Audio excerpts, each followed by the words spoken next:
Hi viewers, Sholay ఈ cinema గురించి చెప్పాలంటే అసలు ఎక్కడ మొదలు పెట్టాలి, ఎక్కడ ఆపాలి, ఏమని చెప్పాలి అనే సవాలక్ష సందేహాలొస్తాయి. ఎందుకంటే రామాయణం గురించో భారతం గురించో చెప్పమంటే ఎలా చెప్పాలి? వాటిలో కొన్ని అధ్యాయాలు కాండములు ఉంటాయి. అలానే షోలే మూవీలో కూడా అటువంటి అధ్యాయాలు చాలానే ఉన్నాయి. రిలీజ్ అయి 45 సంవత్సరాలు దాటినా ఇప్పటికీ ఇండియన్ బిగ్గెస్ట్ హిట్ గా ఉన్న షోలే గురించి, దాని ప్రభంజనం గురించి క్లుప్తంగా చెప్పడం అసాధ్యం. అయినా మా వంతు ప్రయత్నంగా ఈ వీడియో. ముంబై రేస్ క్లబ్ లో గుర్రపు పందాల ద్వారా కోటీశ్వరుడైన జీపీ సిప్పి రకరకాల వ్యాపారాలు చేస్తూ తర్వాత సినిమా రంగంలోకి కూడా ప్రవేశించి నిర్మాతగా, దర్శకుడిగా మంచి పేరు సంపాదించుకున్నారు. ఈ క్రమంలో తన కొడుకు రమేష్ సిప్పికు సినిమా పట్ల ఉన్న ఆసక్తి గమనించి తనని కూడా ఈ రంగంలోకి రప్పించి తన బ్యానర్ లోనే 2 సినిమాలు డైరెక్ట్ చేసే అవకాశం కల్పించారు. అవి అందాజ్, సీతా ఔర్ గీత. వీటిలో సీతా ఔర్ గీత సూపర్ హిట్ అయింది. ఇక తన 3వ సినిమాగా ఏదైనా హాలీవుడ్ స్థాయి మూవీ చేయాలని ఆ విషయం తన ఫాదర్ జీపీ సిప్పితో చెప్తే ఆయన ₹1,00,00,000 బడ్జెట్ తో ఇప్పటి వరకు ఎవ్వరూ చేయని విధంగా భారీ చిత్రం తీద్దామన్నారు. తన బ్యానర్ లో పనిచేసిన ప్రఖ్యాత రచయితలు సలీం ఖాన్, జావేద్ అఖ్తర్లను పిలిపించి అలాంటి కథ ఉంటే చెప్పమన్నారు. వారు ఒక స్టోరీ చెప్పారు. బాగుంది, ఇంకో స్టోరీకి సంబంధించి లైన్ మాత్రమే ఉంది, వింటారా అని అడిగితే చెప్పమన్నారు జీపీ సిప్పి. ఒక బందిపోటు వల్ల తన కుటుంబాన్ని పోగొట్టుకున్న ఒక రిటైర్డ్ ఆర్మీ ఆఫీసర్ తన జూనియర్స్ అయిన 2 మిలిటరీ వాళ్ళని పిలిచి వారి చేత ఆ బందిపోటుని పట్టించి వాడిని కసితీరా చంపి తన పగ తీర్చుకోవడం. ఇది కాన్సెప్ట్. జీపీ సిప్పికు ఇదే బాగా నచ్చింది. కానీ సలీం, జావేద్ల దగ్గర జస్ట్ కాన్సెప్ట్ మాత్రమే ఉంది. ఫుల్ స్క్రిప్ట్ రెడీ చేయాలంటే కొంత టైం కావాలి అన్నారు. జీపీ సిప్పి ఓకే చెప్పేశారు. డైరెక్టర్ రమేష్ సిప్పి, ఈ సినిమా హాలీవుడ్ స్థాయిలో చేయాలనుకుంటున్నాం, దానికి తగ్గట్టు పాత్రలు, సన్నివేశాలు రాయమని సలహా ఇచ్చారు. జపనీస్ లో రిలీజ్ అయిన ఎపిక్ మూవీ 7 సమురాయ్ ఈ కథకు మూలం. దాంతో పాటు తాము విన్న, చదివిన కథలని బేస్ చేసుకుని కథ రాయటం మొదలు పెట్టారు సలీం, జావేద్. గ్వాలియర్ కథలు, చెంబల్లోయ స్టోరీస్, డెకాయిడ్ స్టోరీ నేపథ్యంలో వచ్చిన వెస్టర్న్ మూవీస్, వీటన్నిటి ఆధారంగా 2 నెలల్లో కథ, మాటలు రాశారు సలీం, జావేద్. గ్వాలియర్ చుట్టుపక్కల ప్రాంతాల్లో గబ్బర్ సింగ్ అనే డెకాయిట్ 1940-50 ప్రాంతాల్లో నిజంగానే ఉన్నాడట. వాడు పోలీసులని పట్టుకుని వారి ముక్కు, చెవులు కోసేవాడని, గ్రామాల మీద పడి దౌర్జన్యాలు చేసేవాడని కథలు కథలుగా చెప్పుకునేవారు. ఆ ఇన్స్పిరేషన్ తోనే ఈ సినిమాలో గబ్బర్ సింగ్ క్యారెక్టర్ ని సృష్టించారు. హీరోల పేర్లు వీరు అండ్ జై. జై అంటే గెలుపు, వీరు అంటే హీరో. ఇలా ప్రతి క్యారెక్టర్ కు, వారి పేర్లకు ఒక ప్రత్యేకతని, ఒక మేనరిజాన్ని, ఒక సిగ్నేచర్ డైలాగ్ ని సృష్టించి అద్భుతమైన కథ రెడీ చేశారు సలీం, జావేద్. ఈ స్టోరీ అంతా విన్న జీపీ సిప్పి, ఇందులో బలదేవ్ సింగ్ ఠాకూర్ ఆర్మీ ఆఫీసర్ కదా, దానికి మళ్లీ ఆర్మీ వాళ్ల నుండి పర్మిషన్స్ తీసుకోవాలి, ఎందుకో రిస్క్ అని ఆ క్యారెక్టర్ ని వేరే ఏదైనా పాత్రగా మార్చమన్నారు. అప్పుడు సలీం, జావేద్ ఠాకూర్ పాత్రని రిటైర్డ్ పోలీస్ ఆఫీసర్ గా, హీరోలని దొంగలుగా మార్చేశారు. ఇప్పుడు కథంతా ఓకే. ఇక కాస్టింగ్ మొదలైంది. సీతా ఔర్ గీతాలో చేసిన వారినే ఈ సినిమాలో కూడా తీసుకుందామని హేమమాలిని, ధర్మేంద్రలను సెలెక్ట్ చేశారు. వీరు పాత్రకు ధర్మేంద్ర, జై పాత్రకు శత్రుఘ్న్ సిన్హాని అనుకున్నారు. అయితే జై క్యారెక్టర్ లో పెద్దగా హీరో ఎలివేషన్స్ లేవని ఆయన రిజెక్ట్ చేశారు. ఠాకూర్ పాత్రకు దిలీప్ కుమార్ గారిని తీసుకుందామంటే ఆయన రిజెక్ట్ చేశారు. దాంతో ఈ క్యారెక్టర్ ని సంజీవ్ కుమార్ గారు చేశారు. ఈ కాస్టింగ్ విషయమై ఒకరోజు సిప్పి ఆఫీస్ లో డిస్కషన్ జరుగుతోంది. ధర్మేంద్ర, సంజీవ్ కుమార్, రమేష్ సిప్పి ఇంకా కొంతమంది యూనిట్ సభ్యులు ఉన్నారు. ఇందులో అక్కడికి ధర్మేంద్ర గారిని కలవడానికి అమితాబ్ వచ్చారు. రమేష్ సిప్పికు అమితాబ్ ని పరిచయం చేసి, అమితాబ్ బచ్చన్ మంచి నటుడు, సరైన హిట్ పడలేదు కానీ పడితే మాత్రం స్టార్ అవుతాడు అని ధర్మేంద్ర చెప్పారు. అప్పటికి అమితాబ్ అంటే పెద్దగా పేర్లేదు, హిట్స్ లేవు, జంజీర్ ఇంకా రిలీజ్ కాలేదు. ఇదంతా 1973 మార్చ్, ఏప్రిల్లో సంగతి. జై క్యారెక్టర్ కు అమితాబ్ సూట్ అవుతాడనిపించి రమేష్ సిప్పి ఈ క్యారెక్టర్ కు అమితాబ్ ని తీసుకుందాం అనుకున్నారు.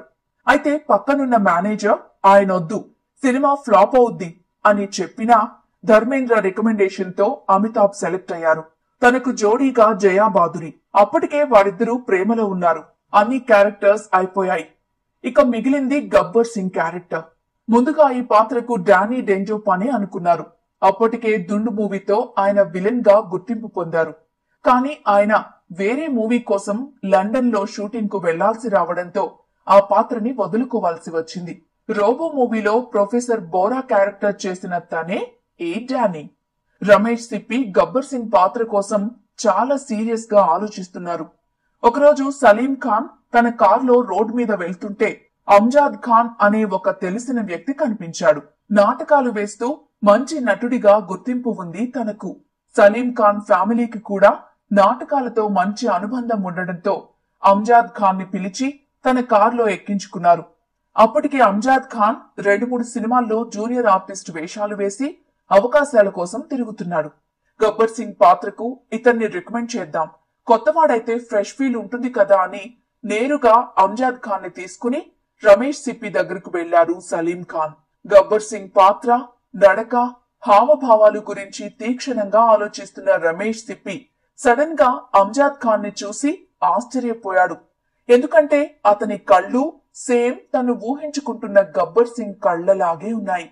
అంజాద్ ఖాన్ గురించి సలీం ఖాన్ చెప్పగానే, సరే కొత్తవాడైన అవకాశమిద్దాం, గడ్డం పెంచి వారం రోజుల తర్వాత కలు అని చెప్పాడు రమేష్ సిప్పి.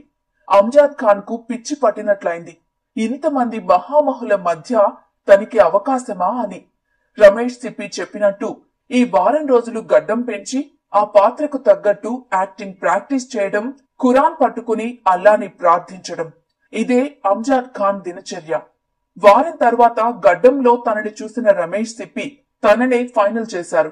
ఈలోపు అమితాబ్ బచ్చన్ జంజీర్ రిలీజ్ అయి బ్లాక్ బస్టర్ అయి దేశవ్యాప్తంగా అమితాబ్ కు సూపర్ స్టార్ గా, యాంగ్రీ ఎండ్మెన్ గా, డైలాగ్ కింగ్ గా గుర్తింపు తెచ్చింది.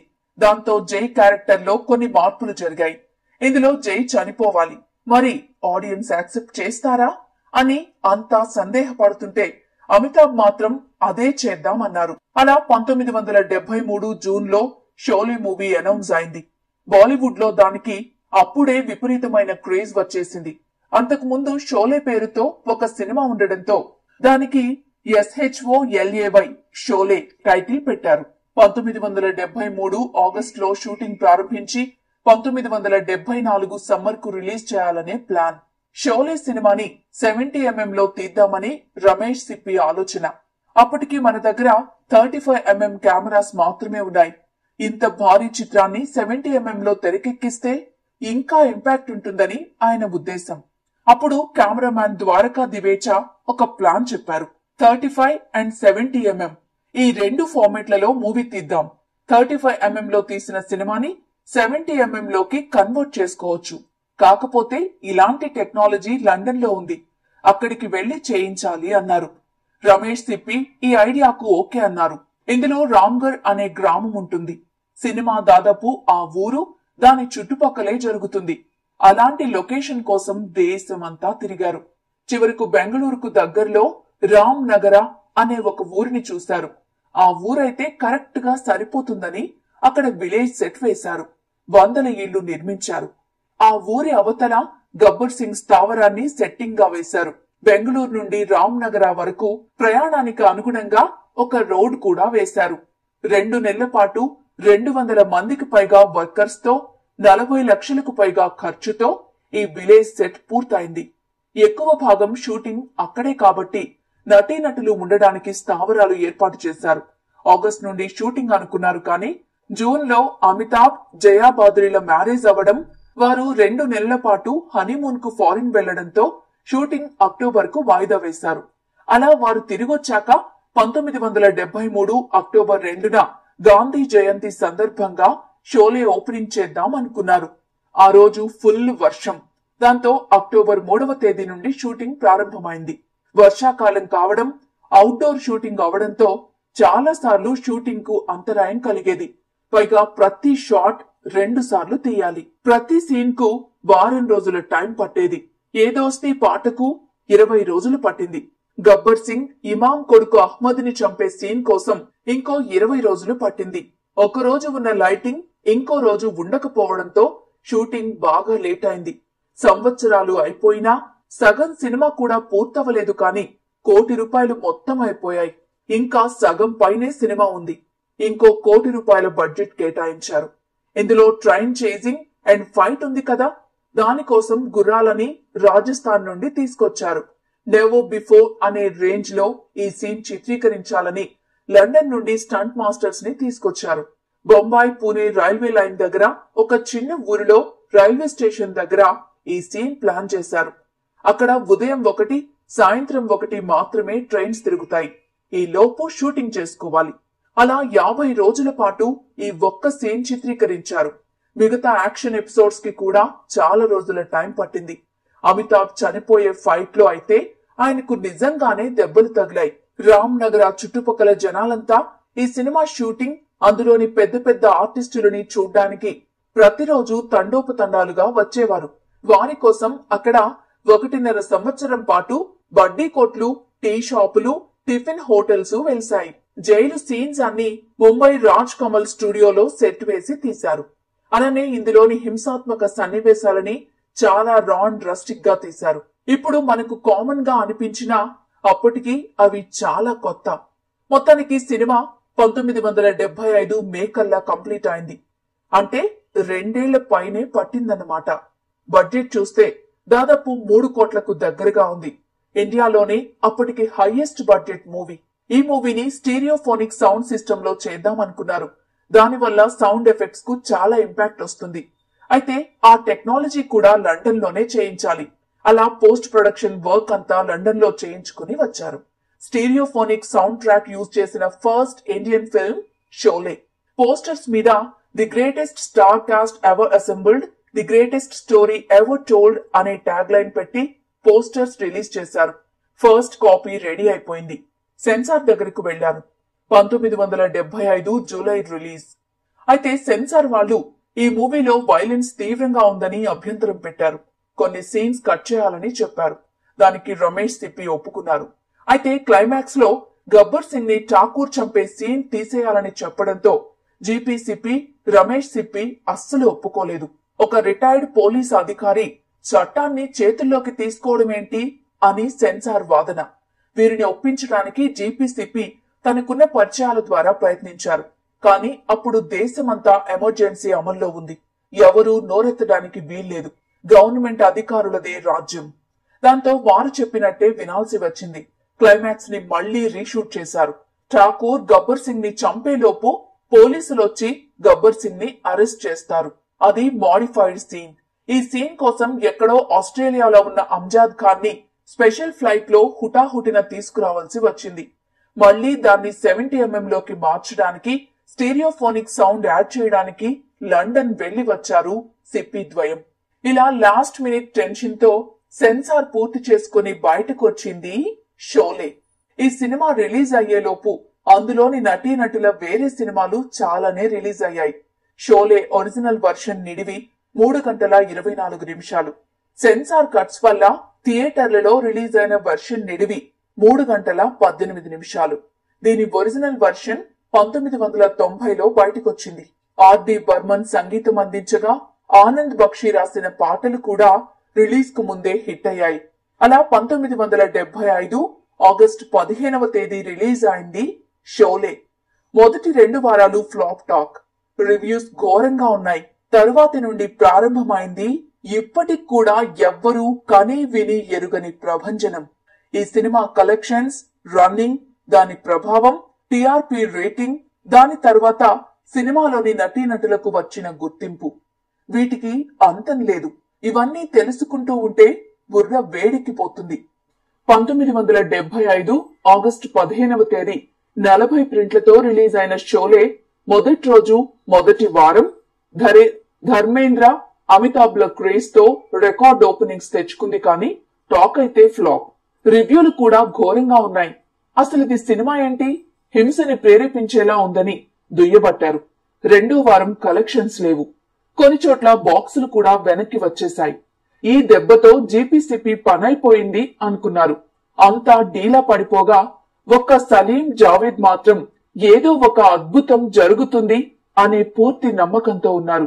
కరెక్ట్ గా 20 రోజుల తరువాత ఆ అద్భుతం జరిగింది. సినిమా ఫుల్స్ అవ్వడం మొదలైంది. బయ్యర్స్ కు, సినిమా యూనిట్ కు ఈ వింతేంటో అర్థం కాలేదు. సడన్ గా ఈ చేంజ్ ఏంటి అనుకున్నారు. అదంతే, ఒక కొత్తదనాన్ని ఆహ్వానించడానికి, అర్థం చేసుకోవడానికి కొంత సమయం పడుతుంది. అదే షోలే విషయంలో జరిగింది.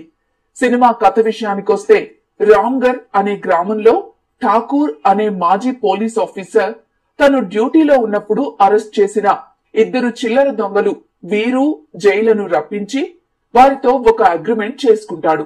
బందిపోటు గబ్బర్ సింగ్ ని ప్రాణాలతో పట్టుకుంటే గవర్నమెంట్ ఇచ్చే 50,000తో పాటు ఇంకో 20,000 ఇస్తానని చెప్పాడు. వీరు, జై దానికి ఒప్పుకుని గబ్బర్ సింగ్ ముఠాని ఎదిరించి ఆ గ్రామంలో హీరోలుగా నిలబడతారు.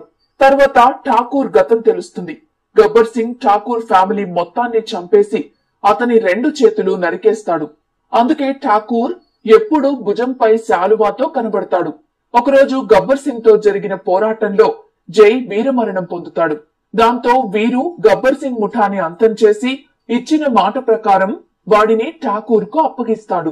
ఠాకూర్ గబ్బర్ సింగ్ ని కొట్టి చంపబోతుంటే పోలీసులొచ్చి గబ్బర్ సింగ్ ని అరెస్ట్ చేస్తారు. తర్వాత వీరు తను ప్రేమించిన బసంతితో కలిసి ఊరు వదిలి వెళ్లిపోతాడు. ఇది కథ.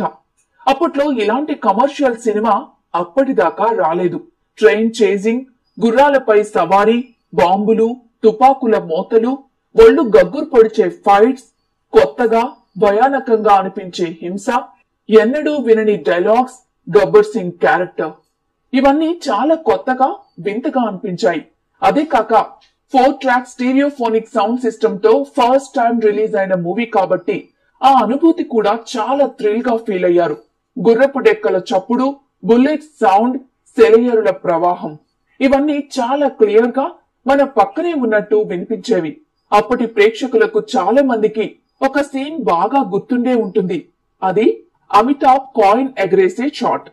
ఈ సౌండ్ కు పక్కనే కాయిన్ పడినట్టు అనిపించి అప్పటి జనాలు చుట్టుపక్కల వెతికేవారట. ఇందులో అమితాబ్, ధర్మేంద్ర హీరోలు అయినప్పటికీ వారికంటే గబ్బర్ సింగ్ పాత్రకు జనాలంతా కనెక్ట్ అయిపోయారు. గబ్బర్ సింగ్ భయంకర విలన్, కానీ గబ్బర్ సింగ్ సినిమాలో పవన్ కళ్యాణ్ లా ఆ క్యారెక్టర్ కు ఫ్యాన్స్ అయిన వారు కోట్లలో ఉన్నారు. అతని ఎక్స్ప్రెషన్స్, డైలాగులు వినడానికే సినిమాకు రిపీటెడ్ గా ఆడియన్స్ వెళ్లేవారు.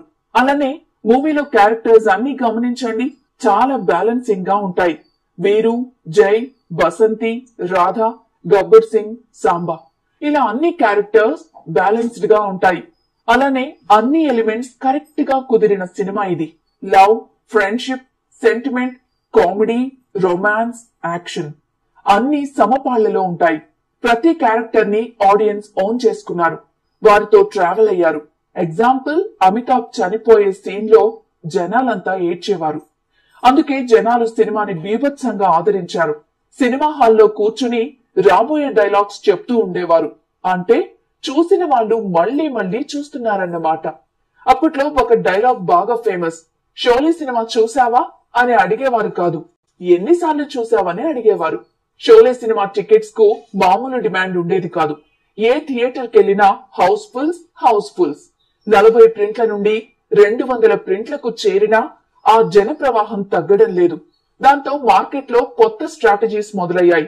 మా షాప్ లో షాపింగ్ చేస్తే లక్కీ డ్రా ద్వారా విన్ అయిన వారికి షోలే టికెట్ ఫ్రీ అని ఒకరంటే, మా బస్సులో ప్రయాణిస్తే షోలే టికెట్ తెచ్చిస్తాం అని ఇంకొకరు అనౌన్స్ చేసేవారు. పల్లెటూర్ల నుండి షోలే ఆడుతున్న థియేటర్స్ వద్దకు తీసుకెళ్లడానికి జట్కాలు, బస్సులు ప్రత్యేకంగా నడిపేవారు. బ్లాక్ లో టికెట్స్ అమ్మేవారికి షోలే స్వర్గధామంలా తోచింది.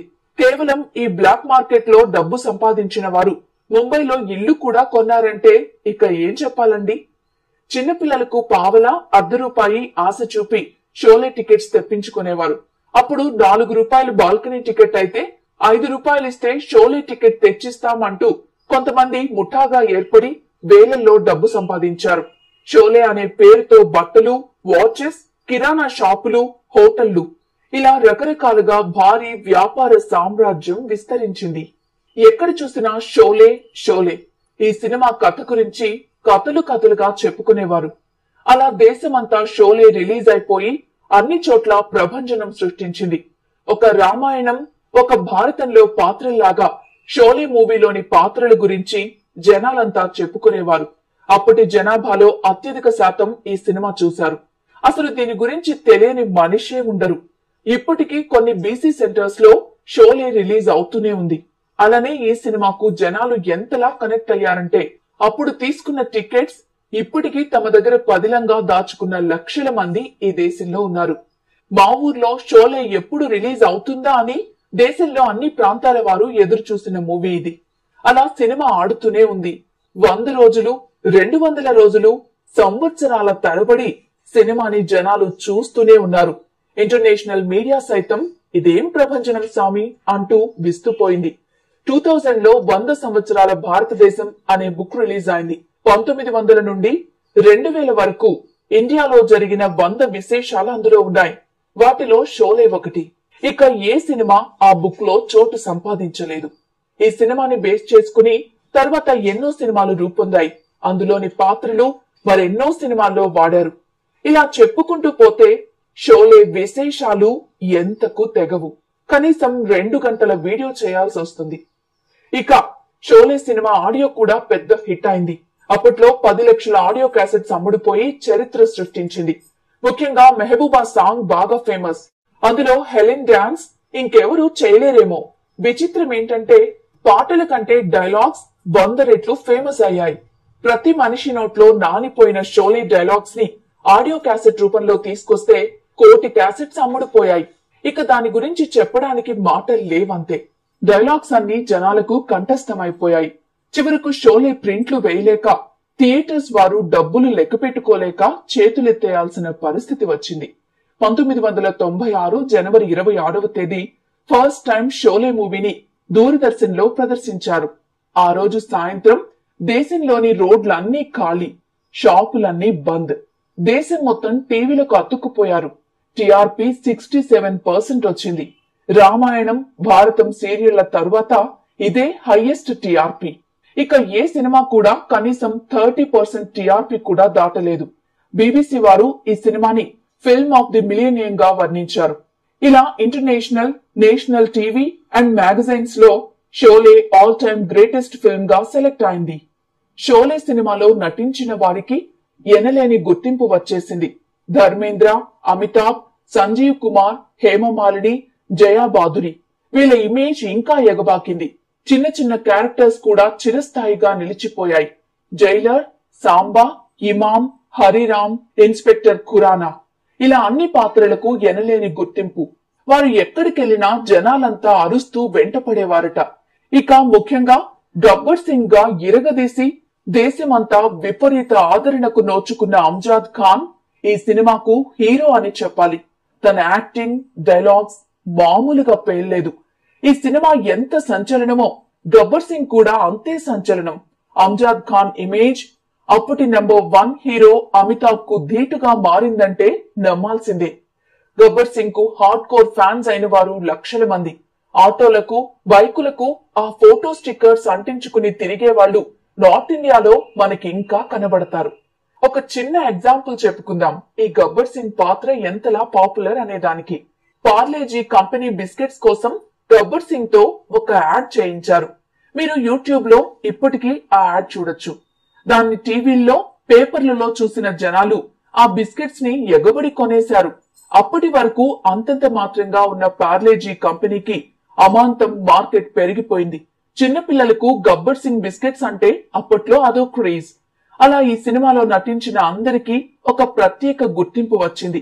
మళ్ళీ 2014 జనవరి 3న షోలే 3Dలో ఏకంగా 1000 థియేటర్స్ లో రిలీజ్ అయితే మళ్లీ హిట్ అయింది.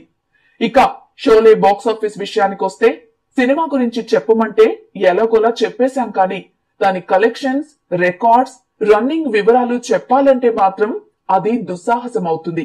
ఎందుకంటే దానికి అంతం లేదు. అసలు ప్రొడ్యూసర్ కే షోలే ఎంత కలెక్ట్ చేసిందో తెలియదు. 40 ప్రింట్లతో ముంబై, గుజరాత్ లలో రిలీజ్ అయిన షోలే మొదటి రోజు, మొదటి వారం అమితాబ్ స్టార్డమ్, ధర్మేంద్ర ఇమేజ్ తో రికార్డు సృష్టించింది. తర్వాత అది 100 ప్రింట్లకు చేరుకుంది. అక్టోబర్ 3, 1975లో ఢిల్లీ, ఉత్తరప్రదేశ్, నైజాంలలో రిలీజ్ అయింది. అదే సంవత్సరం నవంబర్ 7న ఆంధ్ర, తమిళ్, మలయాళంలో రిలీజ్ అవ్వగా 14వ తేదీ కర్ణాటకలో రిలీజ్ అయింది. ఇలా 3 నెలల గ్యాప్ లో దేశం మొత్తం విడుదలైంది షోలే. లేట్ రిలీజ్లతో 170 కేంద్రాల్లో 50 రోజులు, 130 కేంద్రాల్లో 100 రోజులు ప్రదర్శించబడి కొన్ని దశాబ్దాల పాటు రికార్డుగా ఉండిపోయింది. అలానే 100 కేంద్రాల్లో 175 రోజులాడి ఇప్పటికీ ఎప్పటికీ చెదిరిపోనే రికార్డు సృష్టించింది. 60 కేంద్రాల్లో సంవత్సరం పాటు ప్రదర్శించబడ్డం కలలో కూడా ఊహించలేని రికార్డ్. అంటే దాదాపు ప్రతి రాష్ట్రంలో 365 రోజులు ప్రదర్శించబడి అన్ని భాషల్లో, అన్ని స్టేట్స్ లో బిగ్గెస్ట్ గ్రాసర్ గా నిలవడం ఒక వింతైన రికార్డ్ గా చెప్పాలి. అసలు ఎన్ని రోజులు ఆడినా జనాలు వస్తూనే ఉండటంతో నిర్మాతకే విసుగు పుట్టి ప్రింట్స్ ని వెనక్కి తెచ్చుకునేవారు. ముంబై మినర్వా థియేటర్లో 286 వారాల పాటు, అంటే 5 సంవత్సరాలకు పైబడి ఏకధాటిగా ఆడి మతి పోగొట్టింది. 1995లో దిల్వాలే దుల్హనియా లే జాయేంగే ఈ రికార్డ్ ని బద్దలు కొట్టింది. ఇలా సంవత్సరాల పాటు ఆడుతూనే ఉంది. మిగతా భాషల్లో కూడా ఇదే ప్రభంజనం. విచిత్రం ఏంటంటే షోలే ఎక్కడా డబ్బింగ్ కాలేదు, హిందీలోనే రిలీజ్ అయింది. సౌత్ జనాలకు హిందీ రాకపోయినా సినిమాని ఆ రేంజ్ లో చూశారంటే షోలే గొప్పతనం గూర్చి మాటలు అనవసరం. 10 లక్షల గ్రాస్ ఒక్క థియేటర్లో వసూలు చేయటం ఒక గొప్పగా చెప్పుకునే ఆ రోజుల్లో ముంబై మినర్వాలో ఏకంగా 55 లక్షలు వసూలు చేయటం అందర్నీ నివ్వెరపరిచింది. 5 లక్షలకు పైగా గ్రాస్ కలెక్ట్ చేసిన థియేటర్లు 200కు పైగా ఉండటం ఇంకో సెన్సేషన్. తమిళ్, మలయాళం, కన్నడలో కూడా అప్పటికి అదే హైయెస్ట్ గ్రాసర్ కాగా మన తెలుగులో అఫీషియల్ గా ఇండస్ట్రీ హిట్ కాదు కానీ లేట్ రిలీజ్లు కలిపితే షోలే బిగ్గెస్ట్ గ్రాసర్ అవుతుంది. షోలే ఫస్ట్ రిలీజ్ లో అఫీషియల్ గా 15 కోట్ల గ్రాస్ కలెక్ట్ చేసింది. అయితే నిర్మాత అసలు లెక్కలు చెప్పలేదని టోటల్ గా 35 కోట్ల గ్రాస్ కలెక్ట్ చేసిందని ఒక టాక్ ఉంది. దాన్ని 1994లో హమ్ ఆప్కే హైన్ కౌన్ మూవీ బ్రేక్ చేసింది.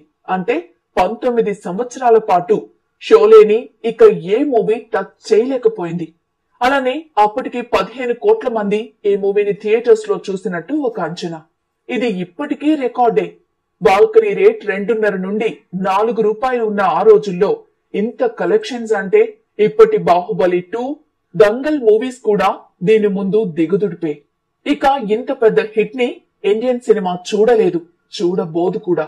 అలానే 1982, 87, 92, 95, 2013లలో ఇలా 6 సార్లు రీ రిలీజ్ అయి మొత్తం 96 కోట్లు కలెక్ట్ చేసి 26 కోట్ల మంది చూసిన సినిమాగా అన్బిలీవబుల్ ఫీట్ సాధించింది షోలే.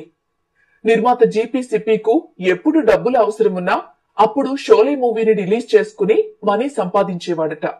ఇక మన తెలుగు విషయానికొస్తే మొదటి 21 కేంద్రాల్లో రిలీజ్ అయిన షోలేని మన ఆడియన్స్ ఎగబడి చూశారు.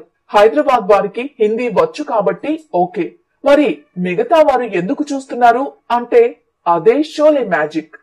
హైదరాబాద్ రామకృష్ణ థియేటర్ లో 532 రోజుల పాటు ఏకధాటిగా ప్రదర్శించబడి ఇంకా రికార్డుగా ఉండిపోయింది. విజయవాడ నవరంగ్ లో 175 రోజులు, గుంటూరు లీలామహల్ 175 రోజులు, వైజాగ్ లీలామహల్లో 196 రోజులు ప్రదర్శించబడింది. మొత్తం 19 కేంద్రాల్లో 100 రోజులు, 5 కేంద్రాల్లో 175 రోజులు ప్రదర్శించబడింది షోలే.